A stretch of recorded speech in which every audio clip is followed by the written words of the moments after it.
Welcome to the LAAX Open. Now, we weren't able to give you a full feed of the men's and women's half-pipe snowboard semis today, so in its stead, we put together a rough and ready edit. It's pretty raw. It's from the judges' feed and a couple of cameras we managed to cobble together, but myself and Tim Woolward are here to take you through some of the best runs from both the men's and women's semis. Kicking off with Maddie Shafrick, the US coach, who at 30 has come back into the field with a really nice solid run, Tim. Yeah, riding really strong, starting off with that backside five and into that crippler nose grab. The highlights from this run, but unfortunately it wasn't enough to put her in that top 8. 69 points, leaves her in 10th. Mitsuki Ono had an absolutely scorching 2023-2024, dominating the competition circuit. Second World Cup of the year, and she was looking very, very steady in the LAAX pipe. She loves this place. Look at the distance she travels on that 7. And you forget when the camera's at the bottom just how far they're going down this pipe. Yeah, so World Cup standings leader, Mitsuki Ono, with a very, very solid 84.25. Sena Tomita, another one of that ridiculously strong Japanese pipe team. Powered into this run. Beautiful, beautiful front 9 to start. Back 5. She gets so much power on those hits. Front 7, switch 7. Finishing with that little bit of skyhook flavour there. Really nice from Sena Tomita. And the styly method, you call it the fingerprint trick, because everybody has one and they all differ greatly. But Sena Tomita, yep, 79.25, we'll see her in the finals. Wu Xiaotong out of China, one of that next generation of Chinese riders coming in behind Zhao Yulu and Kai Shuatong. Powerful run. Unfortunately, it wasn't enough to break into the top 8 and the finals. 74 points saw her finish in 9th.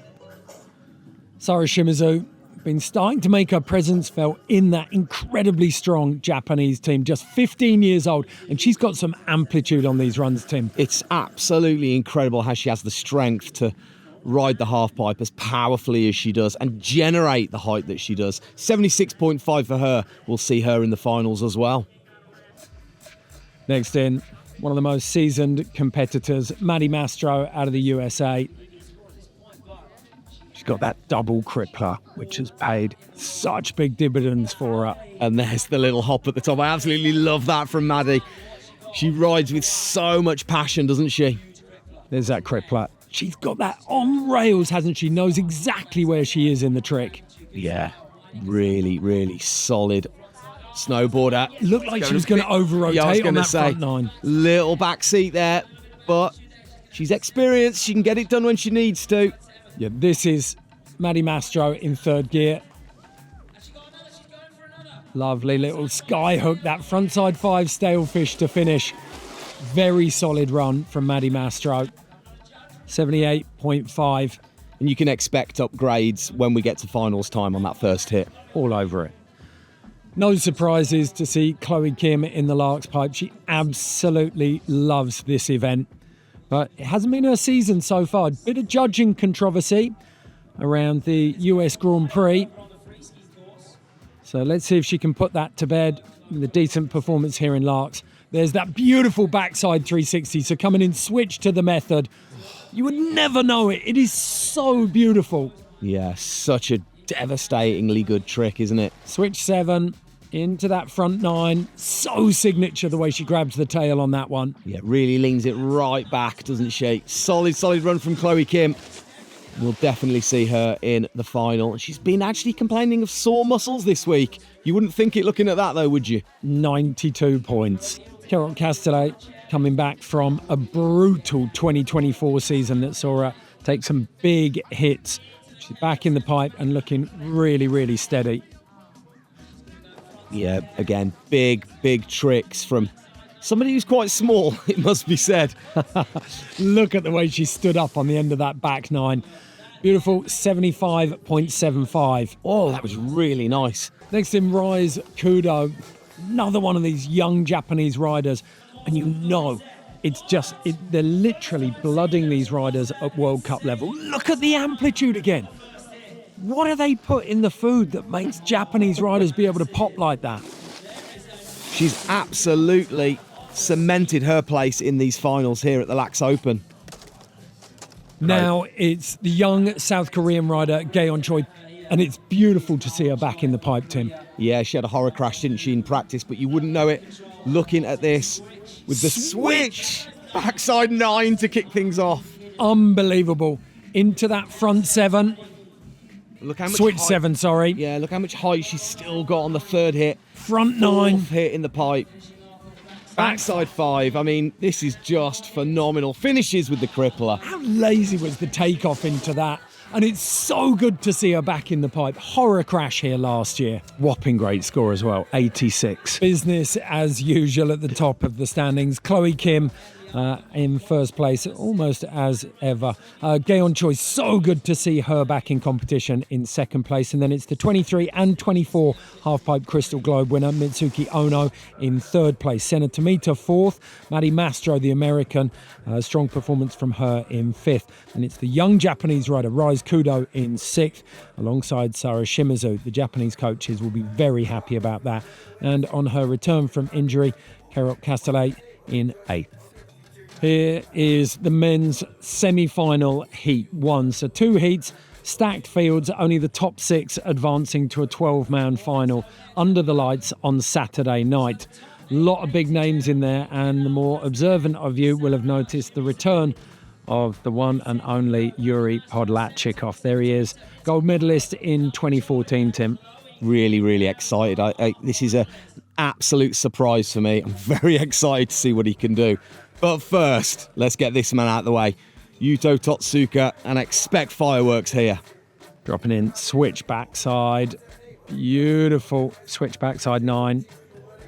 Gigantic cab 14. Into the front side 12. Backside 9 just floating through that. Into the front side 14 to finish. Wow. What an absolute weapon. And that is Yuto cruising. Yeah, I know. I can't wait to see him in third gear. 88.5. So Shuichiro Shigeno, another one of those young Japanese talents who's got so much going for him. That huge front 14 to kick off. Coming in switch into that cab double cork 1080. Yeah, just look at how much he unwinds and lets loose on this half pipe here in LAAX. Front 12 into back 5, was it? Or was it back 9? Might have been back 9.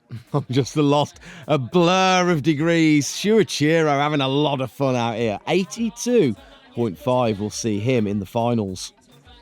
Chase Josie, the owner of one of my favourite ever runs in this pipe. He's capable of completely mirroring his tricks. Opens up. Oh, it's actually like a front 10, but it looks more like a double crippler with a late 180 on the front. Cab 1260. To switch back 5. And then there's the mirror that you talked about. Yep. Go switch. It's almost, yeah, crippler 9 and then... Oh, Chase Josie. Putting it down. Tiny little bobble in the middle Yeah. there. I wonder if he wanted a switchback 9 instead of that switchback 5. Ruka Hirano, one of the heavyweights of pipe riding at the moment, place in the finals. Surely his for the taking here. Winds up beautifully. Backside 1260 landing right at the top of the transition. Yeah, that's what the judges love to see, isn't it? Front 14 made that look like cream cheese. Oh my goodness, the front 14 was massive. Into the cab double 10 and the front 12. Front 12 at the bottom, yeah. Still so high at the bottom. Judges really like that. So tidy. 93.75. Wang Zihang of China driving into the pipe. Look at the amplitude and the speed of that rotation. It's absolute blur, isn't it? Loved that cab 14. Huge on that front 12. Winding up, back 12. Such a weird rotation on that one, isn't it? He loses so much of the rotation with the flips, but you just can't take anything away from him. Worth pointing out, this is a very raw feed, hence the camera angles, but we thought better to bring you something rather than nothing. Next in, Alessandro Barbieri. Switch backside 9. Oh, look how slow it is. Into the cab 10. To the front 12. Oh, he snuck that in, didn't he? Yeah, he really did. Into the backside 9. Ending up big double 1080 to finish off. Solid run for Alessandro Barbieri with a 78.75. Now, Yuri Podlachikov, 36 years of age. First man to land the triple cork in competition. And he took the gold medal in Sochi. Still got beautiful front 9. Oh, double McTwist. He's not been in a competition bid for 4 years, and look what he's doing here. This is phenomenal. Lesson to us all. LeBron James, Steph Curry, Lewis Hamilton, all of those aging sportsmen, Yuri Podlachikov can play too. 75.25 for Yuri Podlachikov. Heartbreakingly close, but 7th place overall, and he just misses out on the finals. Chase Josie, Alessandro Barbieri, Shuichiro Shigeno, all making it through alongside those heavy hitters, Yuto Totsuka and Ruka Hirano. Wang Zixiang of China, though, topping it out. Second semi-final coming up now, and so many big names in here, Tim. I mean, where do you even start with this one? The two names for me, though, it's Ayumu Hirano, never ever count him out, and of course Cheon Lee from Korea, one of my favourite riders to watch. Yeah, you kind of missed out Scotty James. I did miss out Scotty James. One of the biggest names in the game. That the is one true. to keep an eye on in this, for me, is Cam Melville-Ives. The young Kiwi has been making huge steps. He's got access to world-class facilities in the off-season, but then he goes full Northern Hemisphere ham. So he's getting 10 months quality riding a year. But another Antipodean gets first dibs, and it's Scotty James doing his customary 90-degree air in. Oh. Huge McTwist. No rewind this time. No, he can bring that back to normal. We saw that on social media, didn't we, this summer? Cab double cork 10 into that signature front 12 rotation. He's got such a lovely axis on that backside 360 stalefish. And then here's the switch backside double. Oh, vintage Scotty James. That was lovely, wasn't it? Again, we're watching a master of his art on cruise control. That switch backside McTwist chicken wing. Most people have a lot of trouble with that forwards. Absolutely. Incredible. Scotty James on fine form in the LAAX pipe. Now, this man, no stranger to this pipe either. One of the locals, Pat Bergener, got the crowd behind him. Even goes for a frontside air in. Frontside air in. Huge backside 360. Blind the whole way there. With a nose grab as well. See that again. Glorious super slow-mo. Oh, that's lovely, isn't it? He really gets some perches, proper flex in the board. Let it go with a flick.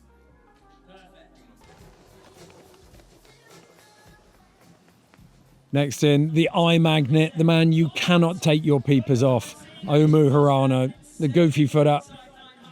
Opening with the 1440. Made that look so easy. Yeah, it really did. Straight into the switch 14. It is indeed. Frontside double 1260. So he's gone 14, 14, 12. Just the double. Well, nearly double 900. And then big 1080 to finish. Beautiful work on the shortest board any pro rides. What size is that, do you think? I've no idea, but I bet you it's stiffer than a titanium rod.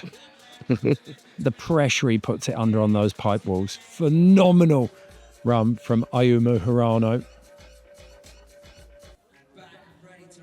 Okay, now I talked about this kid earlier on, Cam Melville-Ives, twin brother Finn. He's one of the best pipe skiers in the world. Cam is fast becoming one of the best and most promising young pipe riders. Kicking off with that massive 14. Into that cab 10. Winds up, front 12. Oh, this is a really solid run from Cam. Takeoff on that was beautiful, landing at the top of the wall. The alley-oop. Double rodeo 9. Squats it out at the bottom. What a solid run from Cam there. That is beautiful, isn't it? 92.25. pretty sure as a fashion statement, he's got his little Cadrona armband on his mitts as well. That gets him to the front of the lift. Does it, a Cadrona? Yeah. Konosuke Murakami, another one of those really, really impressive young Japanese riders coming out of what is an incredible pipe program. That lovely floaty back nine. This frontside 14 for me. Grabs a little bit of toe there, doesn't he? He's got a handful of that boot. He got away with murder there. But still, big 1440 to kick things off from him. Yeah, little Kitaki, this kid can do absolutely anything. Between Lee Sheehyun and Valentino Gazzelli, you've got two of the best snowboarding savants in the world. He's got the 14s, he's got the triple down as well. I think he's got back-to-back triples, hasn't he? Yeah. Look at the power on those spins. Huge front 12 there. A little bit lower on that back 12. Had to work that one really hard, but still relatively easy score to grab for Lee Sheehyun. Yeah, rides with a smile, this kid. And we can expect a lot of these tricks to be upgraded once the floodlights get turned on up here. Yeah. It's going to be an absolute weapon. One of the loosest units you've ever seen strapped in. 91.75 from him. Okay, Ryusei Yamada. It's such a talented rider, but really struggling to make a name for himself in the Japanese team under the likes of Ruka Hirano, Ayumu Hirano, and Yuto Totsuka. But he's doing his best, and that is starting to turn heads. Lovely cab 10 into that front 14. For the first time there was always a little bobble in the bottom of the plate. Mate, it's like, look at him looking over his shoulder here. Chicken wing. Oh, that is ridiculous. It's like a chicken wing 7. Yeah. Or would you call it a 10? Jonas Hassler out of Switzerland with Pat Bergener squeaking in from the first heat. There was a lot of pressure on this man to represent for Switzerland. Huge ollie off the front side wall. Yeah, he had this crazy, almost half McTwist 360, didn't he, for his first hit? But regardless of the big tricks, it just wasn't enough from him. Well, there's so few times that you will see an 80.75 not make finals. But that illustrates perfectly just how brutal the cut was and how much heavy-hitting talent there was in that second semi-final. So, confirmation of the results. Ayumu in first. Tucking in behind him, Cam Melville-Ives with a scorcher of a run. You called it, Big Eddie. Okay, Lee Sheehyun, Lil Kitaki there in third. Scotty James, not used to being down there in fourth. He'll be dropping quite early in the final. And then we've got Ryusei Yamada in fifth and Pat Bergener sneaking in sixth. So there we go. The stage is set. We have our top 12 men and top 8 women all ready to do battle in this incredible halfpipe under the floodlights. I cannot wait, Eddie. 6 p.m. Saturday night. Do not miss it. Thank you so much for joining us for our cobbled together highlights. Amazing what you can do with the judges, Cam, and a couple of operators. And you can look forward to the finals. See you there.